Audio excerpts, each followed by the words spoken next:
Bonjour et bienvenue sur le blog expertcomptableenligne.fr. J'aimerais vous parler aujourd'hui du leasing immobilier comme mode de financement.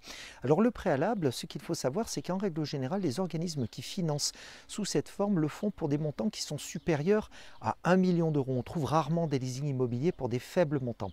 Donc ça, c'est le préalable. Donc on va en règle générale financer des projets immobiliers professionnels comme des bâtiments industriels ou des bâtiments commerciaux de relativement grande envergure.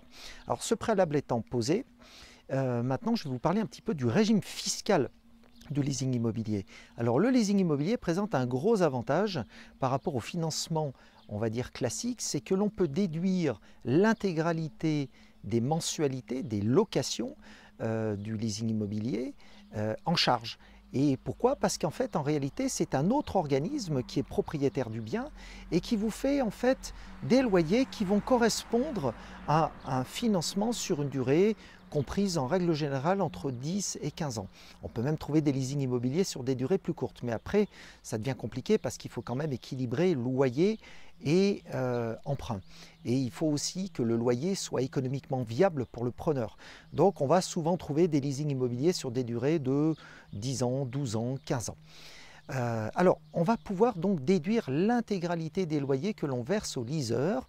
Et ceci présente un avantage par rapport au financement classique, puisque dans un financement classique, et si vous êtes propriétaire du bien que vous acquérez, eh bien dans ce cas-là, vous allez pouvoir déduire les intérêts d'emprunt et l'amortissement du bien. Or, l'amortissement du bien, lui, va se faire sur des durées, en règle générale, plus longues, puisque fiscalement, on va devoir s'aligner sur les durées d'amortissement fiscal classiquement retenues pour des biens de ce type, c'est-à-dire entre 20 et 30 ans. Selon la teneur des biens, on va amortir le terrain, on ne pourra pas l'amortir du tout, les constructions, on va les amortir sur 20 ans, les aménagements sur 10 ans, etc. Donc on va aboutir finalement dans un financement classique à des durées moyennes d'amortissement qui vont osciller entre 15 et 20 ans. Donc, vous voyez tout de suite l'intérêt du leasing immobilier, c'est qu'on va pouvoir passer immédiatement en charge et pendant toute la durée du financement, l'intégralité des décaissements qui sont effectués vis-à-vis du financeur. Par contre, à la sortie, et lorsque le crédit bail immobilier est terminé, on va devoir, au moment de l'exercice de l'option de rachat, quand on va vouloir se rendre propriétaire du tènement immobilier, on va devoir réintégrer la différence d'amortissement, c'est-à-dire on va devoir recalculer l'amortissement théorique tel qu'il aurait dû être pratiqué et le réintégrer dans les résultats fiscaux de l'entreprise preneuse du crédit bail immobilier et donc neutraliser en quelque sorte l'avantage fiscal qui a été conféré pendant toute la durée d'amortissement.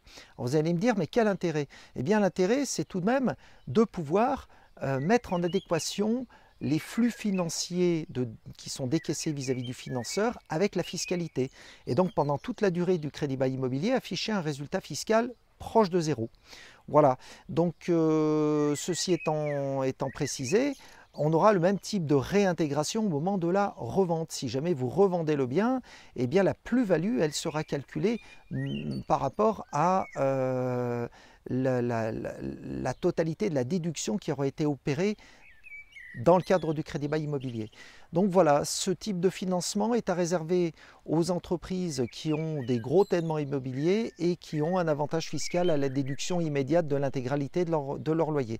C'est un mode de financement à examiner et à comparer avec les modes de financement classiques et notamment les modes de financement où l'on va amortir en option IS, puisque là on va quand même pouvoir amortir une bonne partie du capital dans l'intervalle. Il faut savoir que comme tout mode de financement, il doit être neutre, c'est-à-dire que sur toute la durée du financement, l'impôt qui aura été payé devra être le même dans tous les cas, que l'on revende ou que l'on ne revende pas, mais l'avantage du crédit bail immobilier, c'est que l'on va pouvoir anticiper la déduction et donc finalement bénéficier de l'avantage fiscal pendant toute la durée de remboursement de l'emprunt.